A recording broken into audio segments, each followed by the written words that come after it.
Hello everyone, चलिए आज शुरू करते हैं question number 3। And question number 3 को पूरा सॉल्व करेंगे और टाइम रहेगा तो हम क्वेश्चन नंबर 4 भी डील करेंगे। क्वेश्चन पढ़ना शुरू करेंगे हम।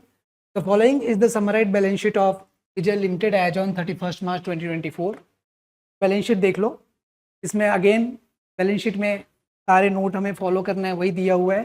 तो डायरेक्टली हम थोड़ा सा ब्रीफ में देख लो। ये लॉन्ग टर्म बोरिंग दिया हुआ है, trade payable and current liability, other than that reserve surplus and share capital. Asset में फिक्स एसेट दे दिया, tangible and non current investment दिया हुआ है। एंड उसके बाद ये नीचे करंट एसेट की डिटेल दे दिए, जिसमें inventory, trade receivable and cash equivalent दिया हुआ है। चलो नोट्स में देखो, तो नोट्स में इस बार क्या है कि देखो शेयर कैपिटल में इस बार दो तरीके के हैं। एक तो इक्विटी शेयर भी है और प्रेफरेंस शेयर भी है। तो लास्ट क्वेश्चन जो हमने question number 1 and question number 2 देखा हुआ है, उसमें क्या था अलग कि वहां पे प्रेफरेंस शेयर कैपिटल का डिटेल दिया हुआ नहीं था। शेयर कैपिटल में सिर्फ इक्विटी शेयर कैपिटल दिया हुआ था। तो हम क्या कर रहे थे, सिर्फ करंट लायबिलिटी और long term non current liability तक हम माइनस करते थे। हम प्रेफरेंस शेयर वगैरह की वैल्यू माइनस नहीं करते थे। जब ऐसा क्वेश्चन दिया रहा है और क्वेश्चन में प्रेफरेंस शेयर के बारे में कोई इन्फॉर्मेशन नहीं दिया है, तो हम ये मानेंगे कि हम प्रेफरेंस शेयर का कैपिटल भी पहले पे करेंगे। तो प्रेफरेंस शेयर का जो बैलेंस है, कैपिटल बैलेंस है, वो भी हमें माइनस करना होता है। तो चलिए इसमें आगे बढ़ते हैं। तो इसमें थोड़ा सा ये जो 1 लाख रुपए जो अमाउंट है ना, उसको ध्यान में रखना है। देन उसके डिटेल्स में जब सरप्लस में reserve fund and profit and loss account दिया हुआ है। लॉन्ग टर्म बोरोइंग में 6% डिवेंचर है। ट्रेड पेएबल क्रेडिटर्स दे दिया। अदर करंट लायबिलिटी में liabilities for expenses 12,500। Tangible fixed asset में सीधा फिक्स एसेट है। नॉन करंट इन्वेस्टमेंट है, इन्वेस्टमेंट जिसके अंदर देके रखा है 1,02,000। बेसिकली ऊपर जो आइटम्स है बैलेंस शीट के, उसके ये नोट्स ऑन अकाउंट में इंफॉर्मेशन दिया हुआ है। और क्वेश्चन यदि अब यहाँ देखोगे तो for the purpose of valuation of share fixed assets are to be depreciated by 10%। तो जो भी वैल्यू फिक्स एसेट की दिया हुआ है बैलेंस शीट में, हमें उसको 10% से डिप्रिसिएट करना है। उसके बाद investment are to be valued at ₹1,08,000। अभी देखोगे तो इन्वेस्टमेंट की वैल्यू कितनी दी हुई है, चेक करो, 1,02,500, जिसकी वैल्यू हमें 1,08,000 लेना है, ऐसा क्वेश्चन दिया हुआ है। Then debtors will be realised only 1,21,410। तो डेटर्स का जो रियलाइज ये डूब रहा है वो वैल्यू नहीं दी है, कितना रियलाइज होगा वो वैल्यू दे दिया है यहाँ पे। Interest on debenture is accrued for 9 months. इसका मतलब है कि डिवेंचर का जो इंटरेस्ट है 9 महीने के लिए अक्रू हो चुका है, मतलब हमें पे करना है, और ये बैलेंस शीट में अकाउंटिंग में आया नहीं होगा। मतलब ये लायबिलिटी है जो अभी तक अकाउंट फॉर हुआ नहीं है, तो वो हम अकाउंट फॉर कर लेंगे। मतलब ये लायबिलिटी में है, जब हम लायबिलिटी माइनस करेंगे तो इंटरेस्ट कंपोनेंट भी माइनस करना है।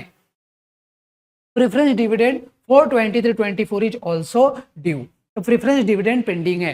ध्यान देना, जब ऐसा लिखा रहा है कि प्रेफरेंस डिविडेंड 23-24 के लिए पेंडिंग है, तो प्रेफरेंस शेयर कैपिटल तो माइनस करेंगे ही। साथ में देखो प्रेफरेंस शेयर यदि आपने इसके पहले 12th में भी पढ़ा है और अभी भी ग्रेजुएशन में भी कभी यदि पढ़ा होगा, तो प्रेफरेंस शेयर का नाम ही प्रेफरेंस शेयर क्यों है, क्योंकि उसको प्रेफरेंस मिलता है डिविडेंड के लिए। मतलब इक्विटी शेयर होल्डर को तो डिविडेंड बाद में मिलेगा, सबसे पहले यदि प्रॉफिट होगा तो जो भी रेट लिखा है, जैसे ये क्वेश्चन में कितना रेट लिखा हुआ है देखो प्रेफरेंस शेयर का, ये क्वेश्चन में लिखा है 5% रेट है।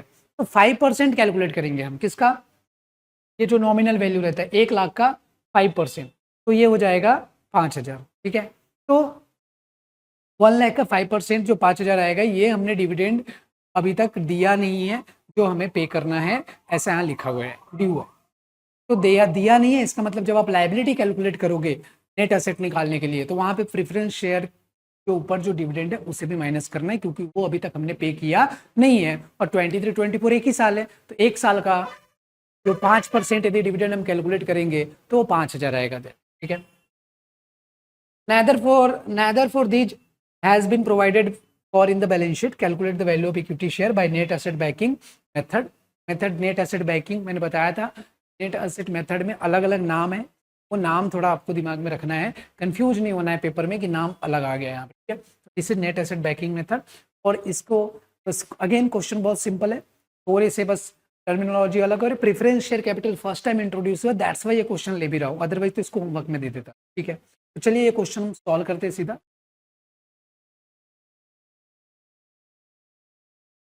तो let us calculate net asset.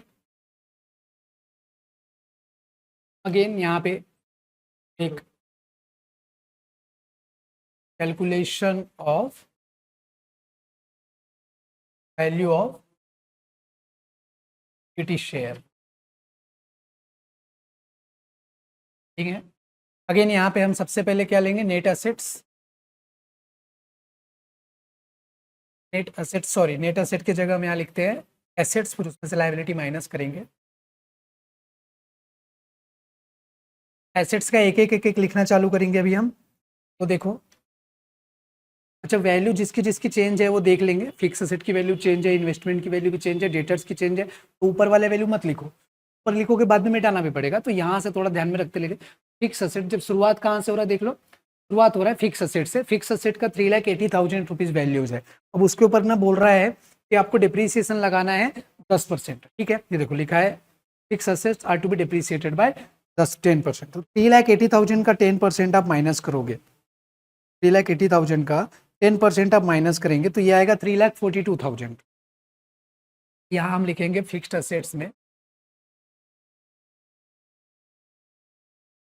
के लिए ये वैल्यू कैसे निकल रहा है, तो 3,80,000 का हम 90% लेंगे, 10% माइनस करेंगे तो ये वैल्यू हो जाएगा 3,42,000, यहाँ रुपीज लिख देते।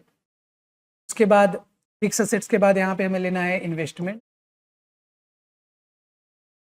और इन्वेस्टमेंट की भी वैल्यू उन्होंने यहाँ पे दे के रखा हुआ है 1,08,000, तो यही वैल्यू लेना है डायरेक्टली, ठीक है। 1,08,000 ये वैल्यू पिक कर लो। उसके बाद और चेक कर लेते क्या दिया हुआ है एसेट पे। देखो इन्वेस्टमेंट हो गया, फिक्स असेट हो गया। अब स्टॉक की वैल्यू में कोई चेंज नहीं है, उसके बारे में कोई इन्फॉर्मेशन भी नहीं दिया है, तो स्टॉक 57,200 वैसे ही लिख लेंगे।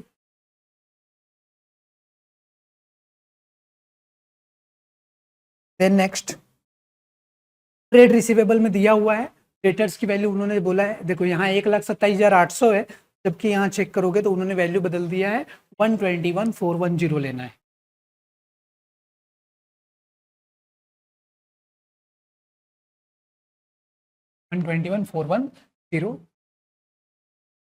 के बाद नेक्स्ट पॉइंट चेक करेंगे क्या दिया है, डेटर्स के बाद ये cash in hand and bank 22,500 लिखेंगे।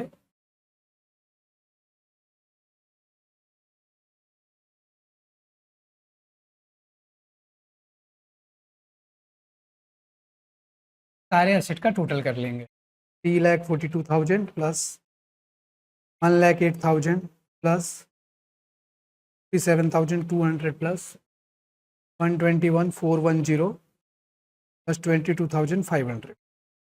This is 651,110.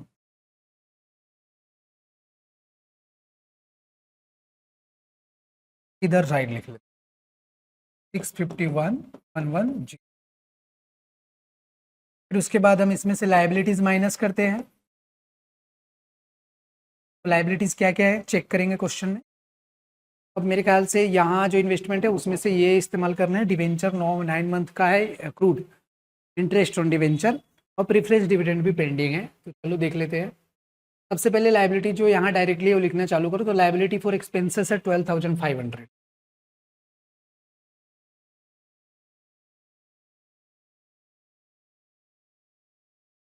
इस 12,500 वो वैल्यू ले लेंगे हम। नेक्स्ट क्रेडिटर्स देखो 27,500 है, no change in value.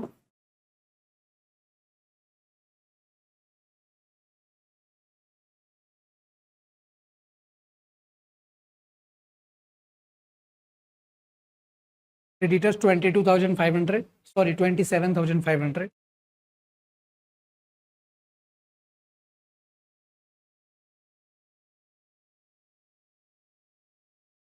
Then debenture है 80,000,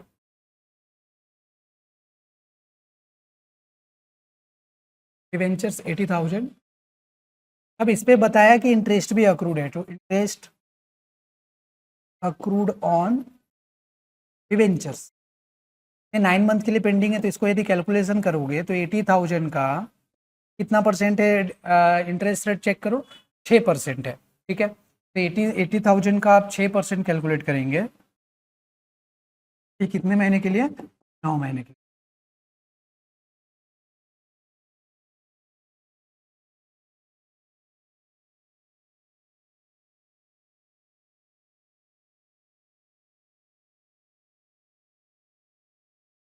दिस इज 3600, ठीक है, ये आएगा। ये हमने पे नहीं किया है डिबेंचर का इंटरेस्ट, इसलिए इसकी लायबिलिटी को हमें रिकॉग्नाइज करना होगा। अभी हमें अकाउंटिंग में लेना पड़ेगा वैल्यूएशन पर।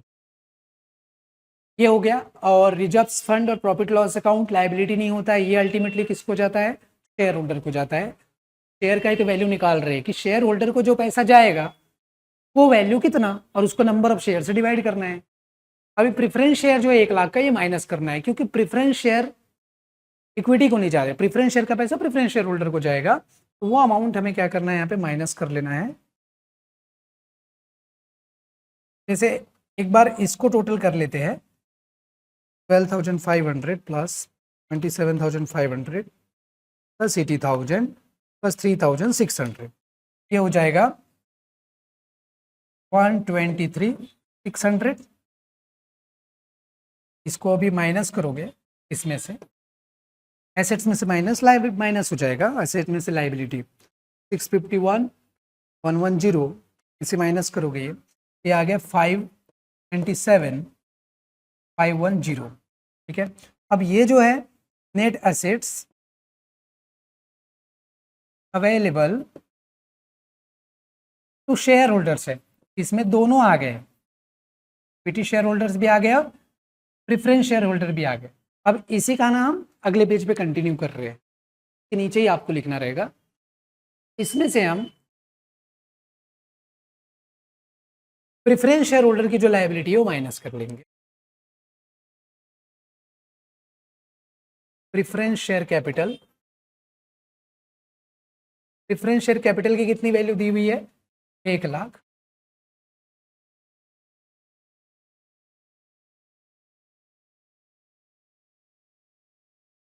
और इसमें हमें डिविडेंड, जो डिविडेंड अक्रूड है वो भी लेना है, डिविडेंड अक्रूड जो पेंडिंग है,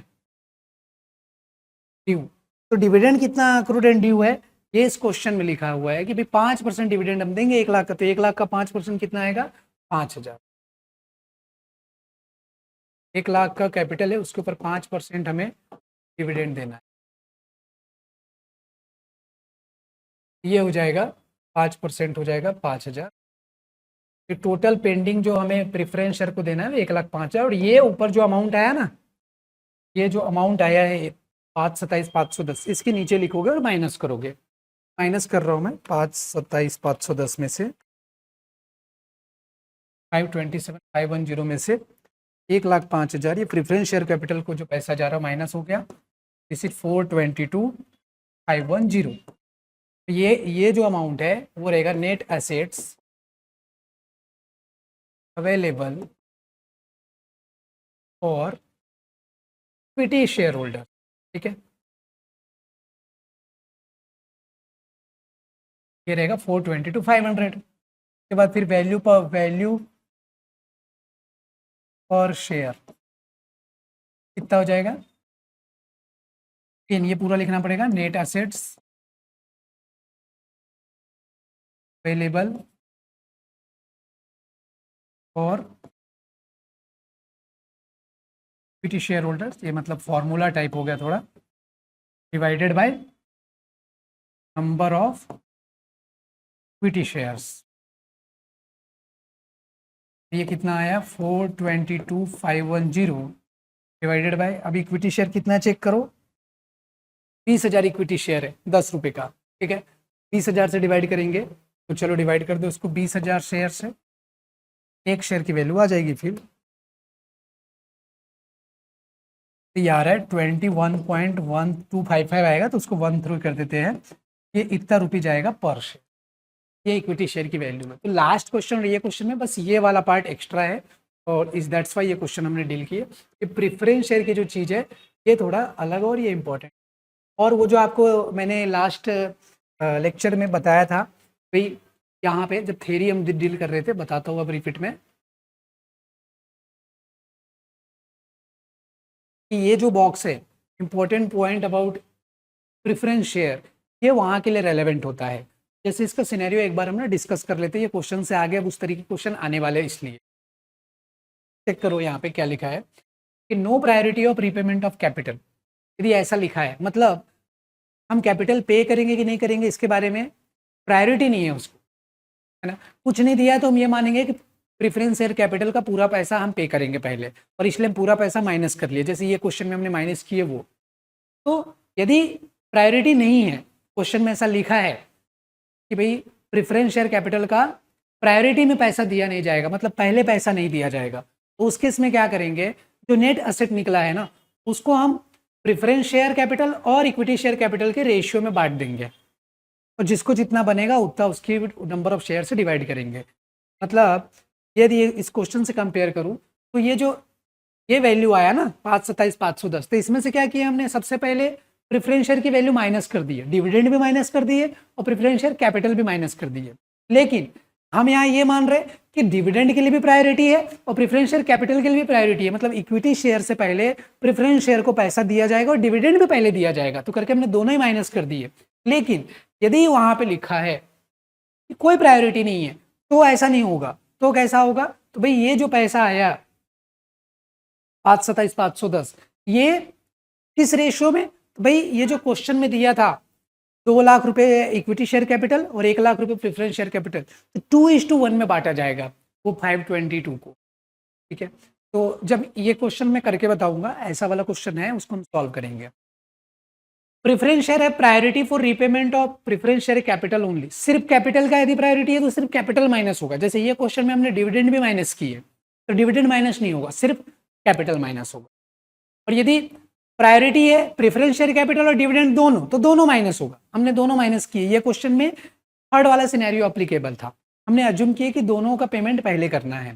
प्रेफरेंस शेयर है priority for payment of dividend only, यदि सिर्फ डिविडेंड का प्रायोरिटी है तो डिविडेंड पहले माइनस हो जाएगा, उसके बाद जो वैल्यू आएगा उसको फिर से हमें रेशियो में बांटना पड़ेगा।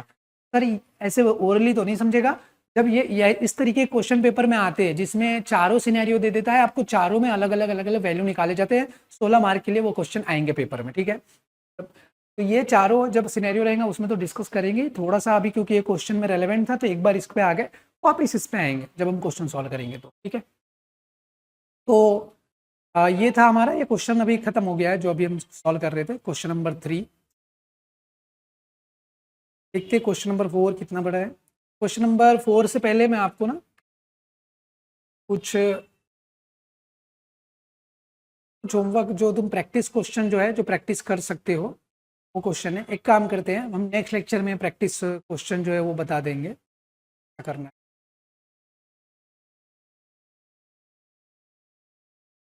This was the question number 3। कभी क्वेश्चन नंबर 4 में बाकी तो as it is normal balance sheet दिया हुआ है, इसमें बस एक्स्ट्रा ये आने वाला है कि गुडविल की वैल्यूएशन का जो पार्ट है वो एक्स्ट्रा है।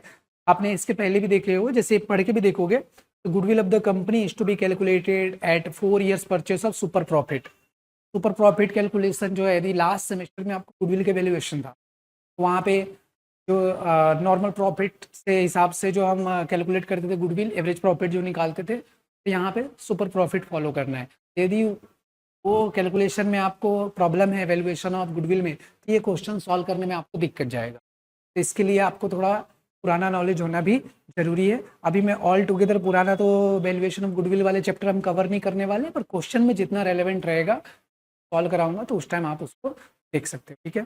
तो ये लेक्चर के लिए इतना ही। हम ये जो लेक्चर है क्वेश्चन